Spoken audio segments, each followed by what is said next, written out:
Welcome to chapters 2 and 3 of The Tenant of Wildfell Hall by Anne Bronte. I'm Catherine. Today there's two encounters between Mr. Markham and Mrs. Graham, the mysterious widow. It's interesting to especially listen in on chapter 3 in their discussion. Mrs. Graham has avant-gardist attitudes and kind of feminist ideas. She uses logic in her arguing, which throws Markham off just a little bit. She stands up for herself quite well. It's a spirited argument, but there doesn't seem to be rancor or hostility in it. It's just both of them are strong and firm in their opinions. I put in some illustrations again, and I was thinking about how it reminded me of when I was young and I would read Nancy Drew books, and I'd get so excited when I turned the page and there was an illustration, a drawing, one of the scenes of the book, and I always loved looking at those. So that's what I'm doing for my chapters. The Tenant of Wildfell Hall, Chapter 2, An Interview. I perceive with joy, my most valued friend, that the cloud of your displeasure has passed away. The light of your countenance blesses me once more, and you desire the continuation of my story. Therefore, without much ado, you shall have it. I think the day I last mentioned was a certain Sunday, the latest in the October of 1827. On the following Tuesday, I was out with my dog and gun in pursuit of such game as I could find within the territory of Linden Carr. But finding none at all, I turned my arms against the hawks and carrion crows, whose depredations, as I suspected, had deprived me of better prey. To this end, I left the most frequented regions, the wooded valleys, the cornfields, and the meadowlands, and proceeded to mount the steep acclivity of Wildfell, the wildest and the loftiest eminence in our neighborhood, where as you ascend, the hedges as well as the trees become scanty and stunted, the former at length giving place to rough stone fences, partly greened over with ivy and moss, the latter to larches and Scotch fir trees, or isolated blackthorns. The fields, being rough and stony and wholly unfit for the plough, were mostly devoted to the pasturing of sheep and cattle. The soil was thin and poor. Bits of gray rock here and there peeped out from the grassy hillocks. Bilberry plants and heather, relics of more savage wilderness, grew under the walls, and in many of the enclosures ragweeds and rushes usurped supremacy over the scanty herbage. But these were not my property. Near the top of the hill, about 2 miles from Linden Carr, stood Wildfell Hall, a superannuated mansion of the Elizabethan era, built of dark grey stone, venerable and picturesque to look at, but doubtless cold and gloomy enough to inhabit, with its thick stone mullions and little latticed panes, its time-eaten air holes, and its too lonely, too unsheltered situation, only shielded from the war of wind and weather by a group of Scotch firs, themselves half blighted with storms, and looking as stern and gloomy as the hall itself. Behind it lay a few desolate fields, and then the brown heath-clad summit of the hill. Before it, enclosed by stone walls and entered by an iron gate with large balls of grey granite, similar to those which decorated the roof and gables surmounting the gateposts, was a garden, once stocked with such hardy plants and flowers as could best brook the soil and climate, and such trees and shrubs as could best endure the gardener's torturing shears, and most readily assume the shapes he chose to give them. Now, having been left so many years untilled and untrimmed, abandoned to the weeds and the grass, to the frost and the wind, the rain and the drought, it presented a very singular appearance indeed. The close green walls of privet that had bordered the principal walk were 2/3 withered away, and the rest grown beyond all reasonable bounds. The old boxwood swan that sat behind the scraper had lost its neck and half of its body. the castellated towers of laurel in the middle of the garden, the gigantic warrior that stood on one side of the gateway, and the lion that guarded the other, were sprouted into such fantastic shapes as resembled nothing either in heaven nor earth, or in the waters under the earth. But to my young imagination they presented all of them a goblinish appearance that harmonized well with the ghostly legends and dark traditions our old nurse had told us respecting the haunted hall and its departed occupants. I had succeeded in killing a hawk and 2 crows when I came within a sight of the mansion, and then relinquishing further depredations, I sauntered on to have a look at the old place and see what changes had been wrought in it by its new inhabitant. I did not like to go quite to the front and stare in the gate, but I paused beside the garden wall and looked and saw no change except in one wing, where the broken windows and dilapidated roof had evidently been repaired, and where a thin wreath of smoke was curling up from the stack of chimneys. When I thus stood, leaning against my gun and looking up at the dark gable, sunk in an idle reverie, weaving a tissue of wayward fancies, in which old associations and the fair young hermit, now within those walls, bore a nearly equal part, I heard a slight rustling and scrambling just within the garden, and glancing in the direction whence the sound proceeded, I beheld a tiny hand elevated above the wall.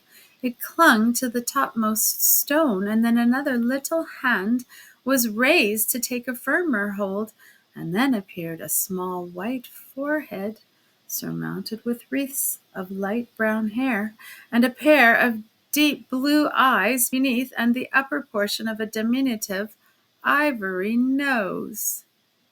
The eyes did not notice me, but sparkled with glee on beholding Sancho, my beautiful black and white setter, that was coursing about the field with its muzzle on the ground. The little creature raised its face and called aloud to the dog. The good-natured animal paused, looked up, and wagged his tail, but made no further advances.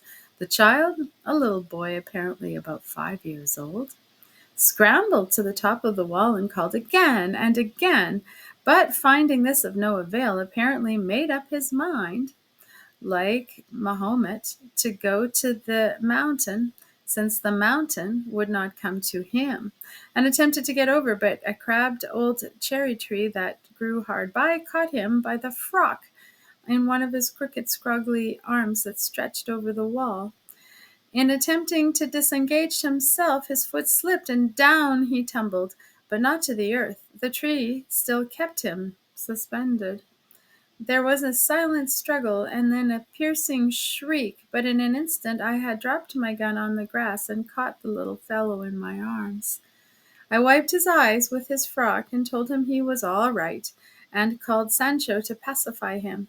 He was just putting his little hand on the dog's neck and beginning to smile through his tears, when I heard behind me the click of the iron gate and a rustle of female garments, and lo, Mrs. Graham darted upon me, her neck uncovered and her black locks streaming in the wind. "Give me the child!" she said in a voice scarce louder than a whisper, but with a tone of startling vehemence, and seizing the boy, she snatched him from me as if some dire contamination were in my touch, and then she stood with one hand firmly clasping his, and the other on his shoulder, fixing upon me her large, luminous, dark eyes, pale, breathless, quivering with agitation.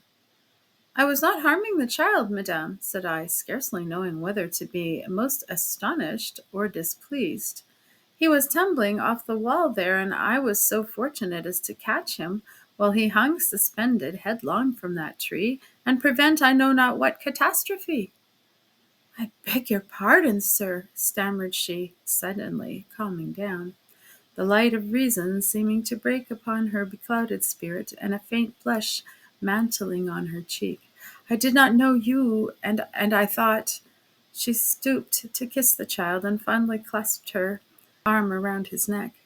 "You thought I was going to kidnap your son, I suppose?" She stroked his head with a half-embarrassed laugh, and replied, "I did not know he had attempted to climb the wall. I have the pleasure of addressing Mr. Markham, I believe?" she added somewhat abruptly. I bowed, but ventured to ask how she knew me. Your sister called here a few days ago with Mrs. Markham. Is the resemblance so strong, then? I asked with some surprise, and not so greatly flattered at the idea as I ought to have been. There is a likeness about the eyes and complexion, I think, replied she, somewhat dubiously surveying my face, and I think I saw you at church on Sunday. I smiled. There was something either in that smile or the recollections it awakened that was particularly displeasing to her, for she suddenly assumed again that proud, chilly look that had so unspeakably roused my corruption at church, a look of repellent scorn, so easily assumed and so entirely without the least distortion of a single feature that while there it seemed like the natural expression of the face, and was the more provoking to me because I could not think it affected. Good morning, Mr. Markham, said she, and without another word or glance she withdrew with her child into the garden, and I returned home angry and dissatisfied. I could scarcely tell you why, and therefore will not attempt it. I only stayed to put away my gun and powder horn and give some requisite directions to one of the farming men, and then repaired to the vicarage to solace my spirit and soothe my ruffled temper with the company and conversation of Eliza Millward. I found her, as usual, busy with some piece of soft embroidery. The mania for Berlin woods had not yet commenced, while her sister was seated at the chimney corner, with the cat on her knee, mending a heap of stockings. Mary! Mary! Put them away! Eliza was hastily saying just as I entered the room. Not I, indeed, was the phlegmatic reply, and my appearance prevented further discussion. You're so unfortunate, Mr. Markham, observed the younger sister, with one of her arch sidelong glances. Papa's just gone out into the parish, and not likely to be back for an hour. Never mind, I can manage to spend a few minutes with his daughters, if they'll allow me, said I, bringing a chair to the fire and seating myself therein without waiting to be asked. Well, if you'll be very good and amusing, we shan't object. Let your permission be unconditional, pray, for I came not to give pleasure, but to seek it, I answered. However, I thought it but reasonable to make some slight exertion to render my company agreeable, and what little effort I made was apparently pretty successful, for Miss Eliza was never in a better humour. We seemed indeed to be mutually pleased with each other, and managed to maintain between us a cheerful and animated, though not very profound conversation.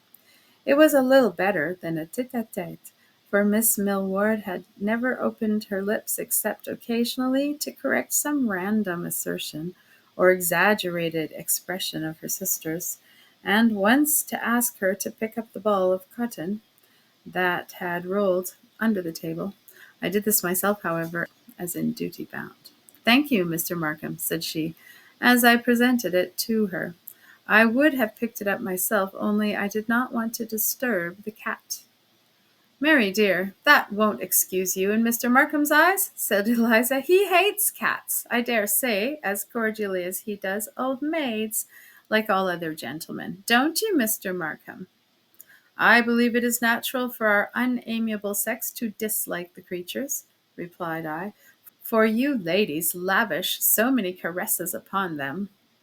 Bless them, little darlings, cried she, in a sudden burst of enthusiasm, turning around and overwhelming her sister's pet with a shower of kisses. Don't, Eliza, said Miss Millward, somewhat gruffly, as she impatiently pushed her away. But it was time for me to be going. Make what haste I would, I should still be too late for tea, and my mother was the soul of order and punctuality. My fair friend was evidently unwilling to bid me adieu. I tenderly squeezed her little hand on parting, and she repaid me with one of her softest smiles and most bewitching glances. I went home very happy, with a heart brimful of complacency for myself and overflowing with love for Eliza. End of chapter 2.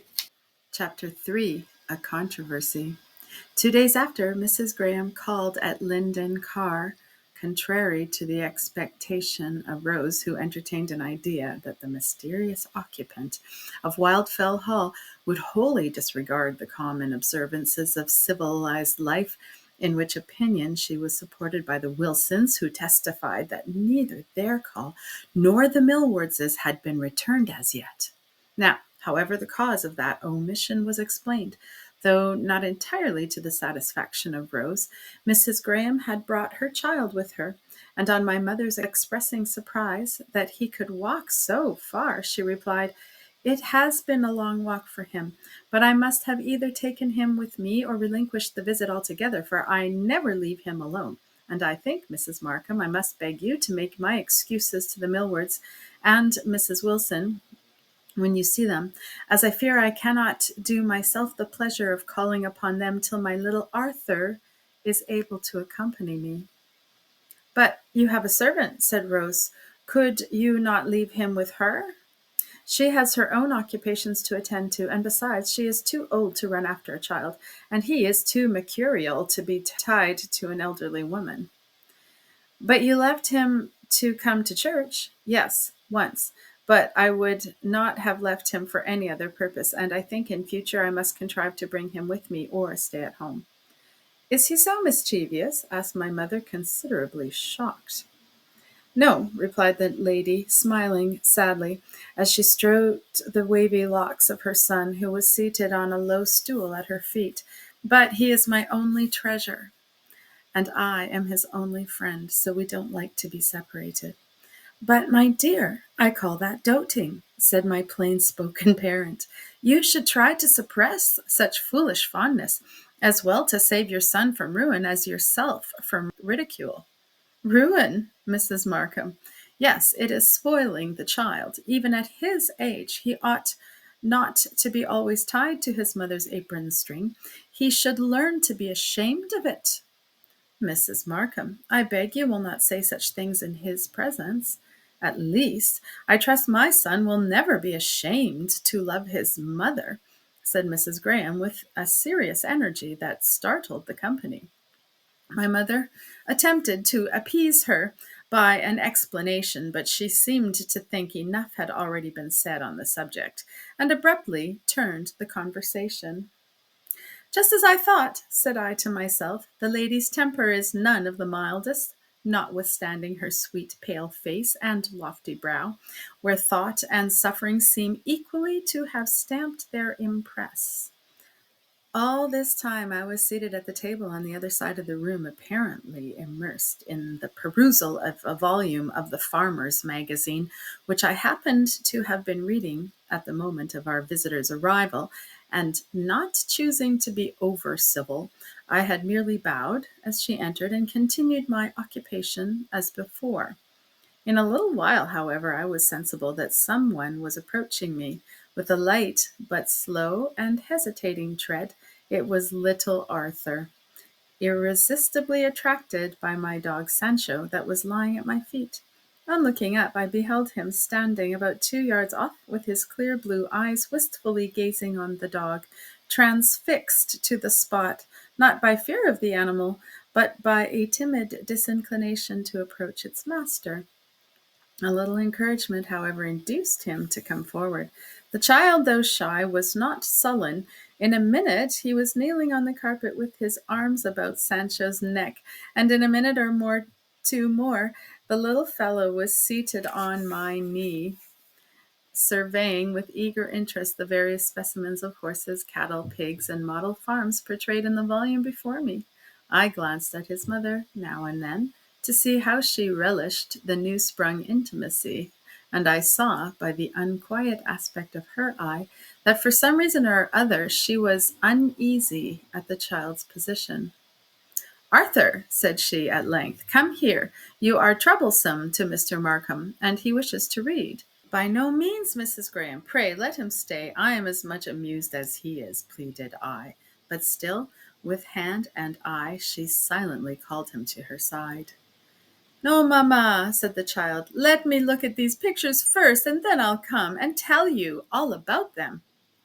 "We are going to have a small party on Monday, the 5th of November," said my mother. and I hope you will not refuse to make one, Mrs. Graham. You can bring your little boy with you. You know, I dare say we shall be able to amuse him, and then you can make your own apologies to the Millwards and the Wilsons, and they will be all here, I expect. Thank you.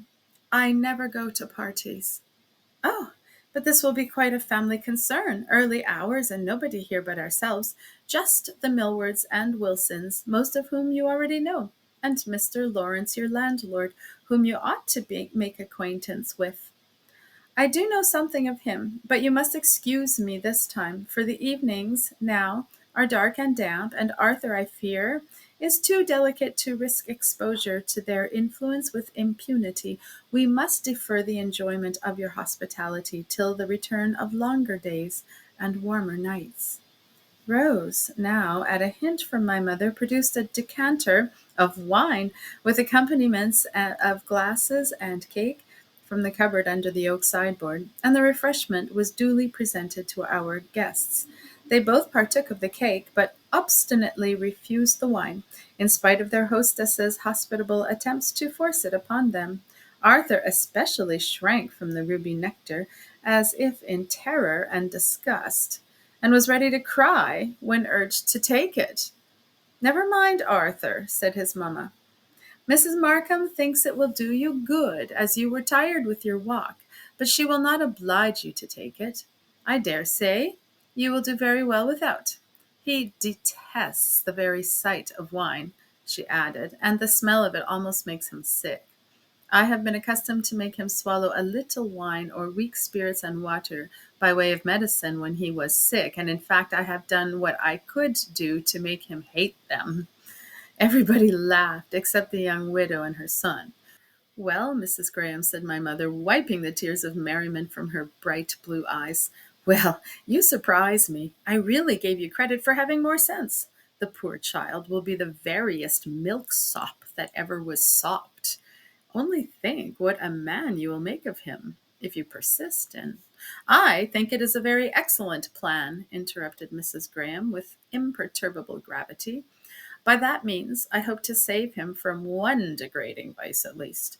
I wish I could render the incentives to every other equally innoxious in his case. But by such means, said I, you will never render him virtuous. What is that constitutes virtue, Mrs. Graham? Is it the circumstance of being able and willing to resist temptation, or that of having no temptations to resist? Is he a strong man that overcomes great obstacles and performs surprising achievements, though by dint of great musculature exertion, and at the risk of some subsequent fatigue, or that he sits in his chair all day with nothing to do more laborious than stirring the fire and carrying his food to his mouth? If you would have your son to walk honorably through the world, you must not attempt to clear the stones from his path, but teach him to walk firmly over them, not insist upon leading him by the hand, but let him learn to go alone. I will lead him by the hand, Mr. Markham, till he has strength to go alone, and I will clear as many stones from the path as I can, and teach him to avoid the rest or walk firmly over them, as you say. For when I have done my utmost in the way of clearance, there will be still plenty left to exercise all the agility, steadiness, and circumspection he will ever have.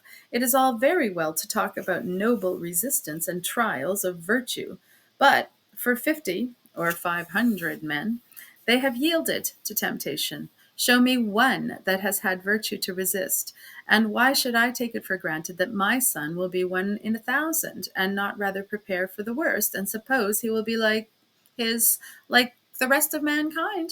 I take care to prevent it. You are very complimentary to us all, I observed. I know nothing about you. I speak those I do know, and when I see the whole race of mankind, with a few rare exceptions, stumbling and blundering along the paths of life, sinking into every pitfall and breaking their shins over every impediment that lies in their way, shall I not use all the means in my power to ensure for him a smoother and safer passage? Yes, but the surest means will be to endeavor to fortify him against temptation, not to remove it out of the way. I will do both, Mr. Markham. God knows he will have temptations enough to assail him, both from within and without. When I have done all I can to render vice as uninviting to him as it is abominable in its own nature, I myself have had, indeed, but few incentives to what the world calls vice, and yet I have experienced temptations and trials of another kind that have required on many occasions more watchfulness and firmness to resist than I have hitherto been able to muster against them. And this, I believe, is what most others would acknowledge, who are accustomed to reflection and wishful to strive against their natural corruptions. Yes, said my mother, but half apprehending her drift. But you would not judge of a boy by yourself, and my dear Mrs. Graham, let me warn you in good time against the error, the fatal error, I may call it, of taking that boy's education upon yourself. Because you are clever in some things and well informed, you may fancy yourself equal to the task, but indeed you are not. And if you persist in the attempt, believe me, you will bitterly repent it when the mischief is done.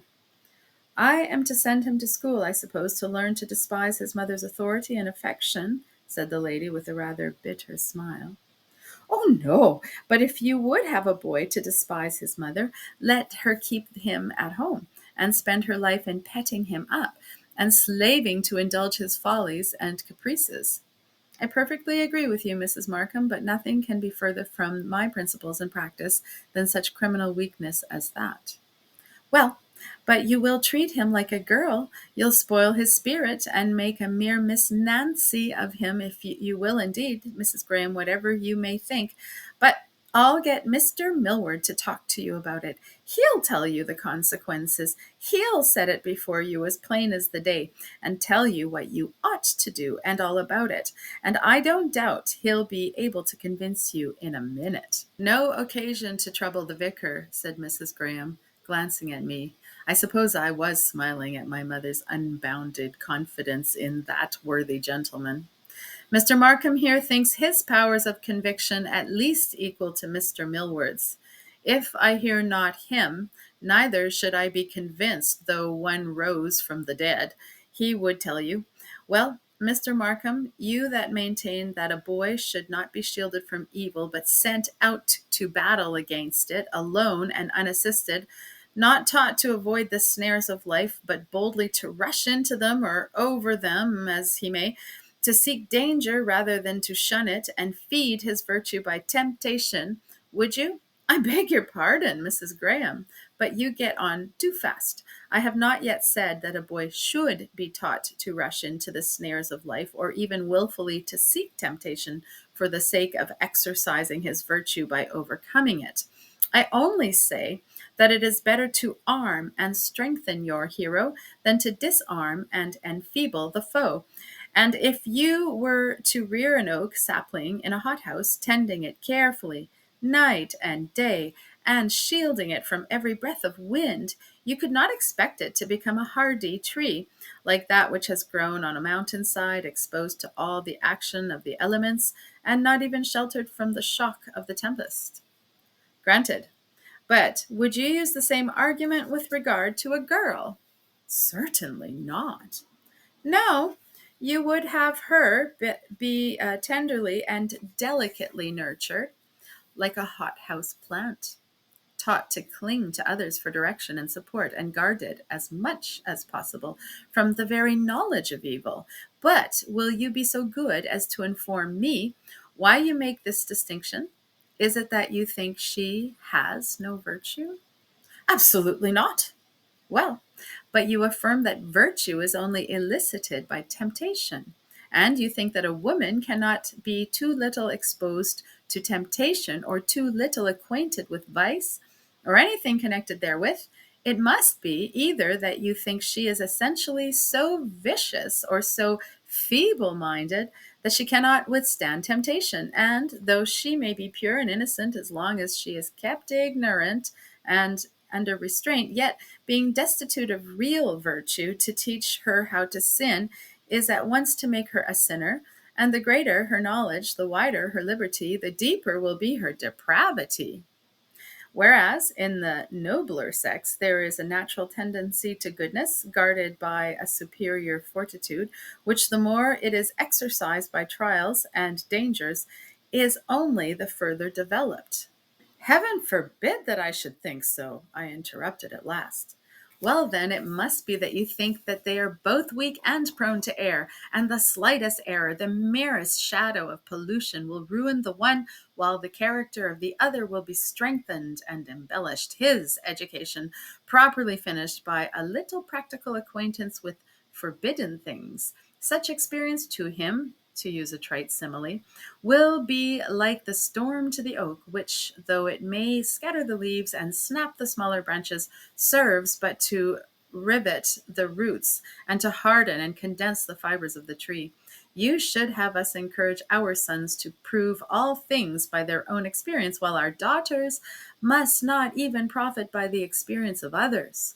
Now, I would have both so to benefit by the experience of others, and the precepts of a higher authority, that they should know beforehand to refuse the evil and choose the good, and require no experimental proofs to teach them the evil of transgression. I would not send a poor girl into the world, unarmed against her foes, and ignorant of the snares that beset her path, nor would I watch and guard her till, deprived of self-respect and self-reliance, she lost the power or the will to watch and guard herself. And as for my son, if I thought he would grow up to be what you call a man of the world, one that has seen life and glories in his experience, even though he should so far profit by it, as to sober down at length into a useful and respected member of society, I would rather that he died tomorrow. Rather, 1,000 times, she earnestly repeated, pressing her darling to her side and kissing his forehead with intense affection. He had already left his new companion, and been standing for some time beside his mother's knee, looking up into her face, and listening in silent wonder to her incomprehensible discourse. Well, you ladies must always have the last word, I suppose, said I, observing her rise and begin to take leave of my mother. You may have as many words as you please, only I can't stay to hear them. No, that is the way. You hear just as much of an argument as you please, and the rest may be spoken to the wind. If you are anxious to say anything more on the subject, replied she, as she shook hands with Rose, you must bring your sister to see me some fine day, and I'll listen as patiently as you could wish to whatever you please to say. I would rather be lectured by you than the vicar, because I should have less remorse in telling you at the end of the discourse that I preserve my own opinion precisely the same as at the beginning, as would be the case, I am persuaded, with regard to either logician. Yes, of course, replied I, determined to be as provoking as herself. For when a lady does not consent to listen to an argument against her own opinions, she is always predetermined to withstand it, to listen only with her bodily ears, keeping the mental organs resolutely closed against the strongest reasoning. Good morning, Mr. Markham, said my fair antagonist with a pitying smile, and deigning no further rejoinder, she slightly bowed, and was about to withdraw, but her son, with childish impertinence, arrested her by exclaiming, Mamma, you have not shaken hands with Mr. Markham. She laughingly turned round and held out her hand. I gave it a spiteful squeeze, for I was annoyed at the continual injustice she had done me from the very dawn of our acquaintance. Without knowing anything about my real disposition and principles, she was evidently prejudiced against me, and seemed bent upon showing me that her opinions respecting me on every particular fell far below those I have entertained of myself. I was naturally touchy, or it would not have vexed me so much. Perhaps, too, I was a little bit spoiled by my mother and sister and some other ladies of my acquaintance, and yet I was no means a fop. Of that I am fully convinced, whether you are or not. End of chapter 3.